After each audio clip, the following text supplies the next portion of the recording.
Pessoal, o vídeo de hoje vai falar sobre disjuntor palatino. O disjuntor palatino é um aparelho muito utilizado na clínica ortodôntica. Ele é um dispositivo de aparelho fixo, não é um aparelho removível que o paciente tire e coloque para se alimentar. E se você vai colocar ou precisa de um aparelho de disjunção rápida, assista o vídeo de hoje. A gente vai falar dos tipos, das indicações e da forma de se utilizar o disjuntor palatino. Para quem acha que o disjuntor palatino ou os aparelhos, ou também chamados de aparelhos de expansão rápida, são aparelhos recentes, modernos, que surgiram há pouco tempo, está enganado. O aparelho de expansão rápida, o disjuntor, ele teve início com um autor, um pesquisador chamado Haas, que em 1860, ele a princípio fez um teste em animais, ele utilizou porcos para utilizar o aparelho e depois viu que deu certo, ele colocou nos próprios pacientes dele. E isso prova que há mais de 100 anos já existe o sucesso e a consolidação de um aparelho empregado dentro da clínica ortodôntica. Mas qual que é a indicação dos aparelhos de expansão rápida? Os aparelhos de expansão rápida, eles são indicados naqueles casos em que o paciente tem muita falta de espaço. É o chamada atresia do palato ou atresia do céu da boca. É quando tem muita falta de espaço, os dentes estão um em cima do outro. Até a mãe e o pai do paciente costumam perguntar para mim se meu filho tem dente a mais na boca. Na verdade, não é que ele tem dente a mais na boca.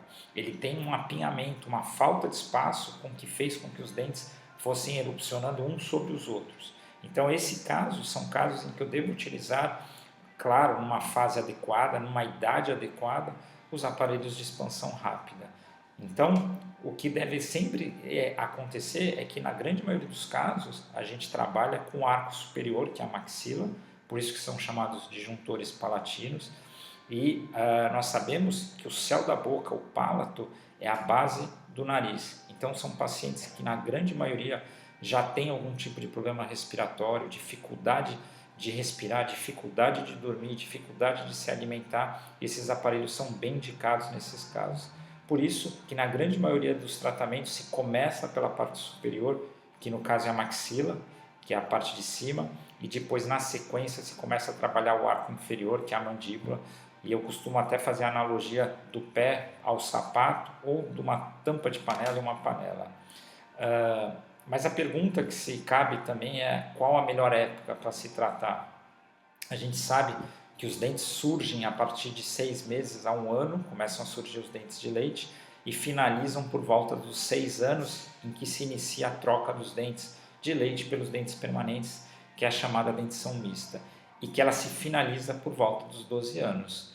Na verdade, o tratamento ortodôntico deve ser começado o mais precoce possível, naquela fase em que o paciente ainda tem dente de leite e está iniciando a troca pelos dentes permanentes. Então, se recomenda procurar um ortodontista a partir dos 7, 8, 9 anos de idade e sempre mediante uma avaliação do ortodontista. Ele que vai indicar o melhor momento para se realizar o tratamento ortodôntico no seu filho, para que execute um bom tratamento. Os tipos de disjuntores mais conhecidos são 3.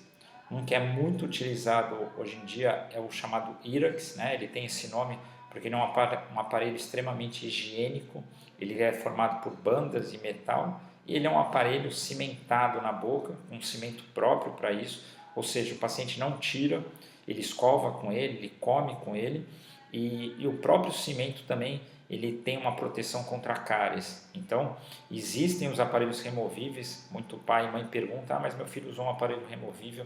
Seria uma outra técnica, um outro tratamento. E tem o nome dos disjuntores de expansão rápida da maxila. Os aparelhos removíveis são todos aqueles aparelhos de expansão lenta, é um outro processo. Por isso o nome expansão rápida, expansão lenta. Outro aparelho também que se utiliza muito é o aparelho chamado tipo Haas, que é o mesmo nome do autor que desenvolveu o aparelho. Esse aparelho tem o céu da boca em resina e também tem as bandas, que nem o primeiro aparelho que foi mostrado. E por último, nós temos o aparelho de McNamara, que é um aparelho que ele é recoberto por resina acrílica e ele também é de forma fixa na boca do paciente. A diferença é naqueles casos em que o paciente tem um dente muito pequeno ou muito expulsivo, ou às vezes o dente não erupcionou completamente, ele é bem indicado nesses casos. Na verdade, quem vai indicar o melhor aparelho vai ser o ortodontista, o paciente, no caso, a idade, os dentes e a patologia, o problema que ele tem para se avaliar qual tipo de aparelho. E a pergunta que todos fazem, quanto tempo vai se utilizar esse aparelho? Como havia dito, ele é um aparelho chamado de expansão rápida e por isso ele fica em média de 4 a 6 meses, essa é a média do aparelho, por isso que ele é chamado de expansão rápida, mas o tempo de se iniciar o tratamento ao remover o aparelho leva em média de 4 a 6 meses. Pessoal, se você precisa de um aparelho de expansão rápida, tem muita falta de espaço, procure um ortodontista e verifique se é o caso de se utilizar um aparelho de expansão rápida, um tipo de juntor. O vídeo de hoje falou sobre expansão rápida. Se você tiver alguma dúvida, pode deixar nos comentários que nós entraremos em contato e aguardo vocês no próximo vídeo. Um forte abraço.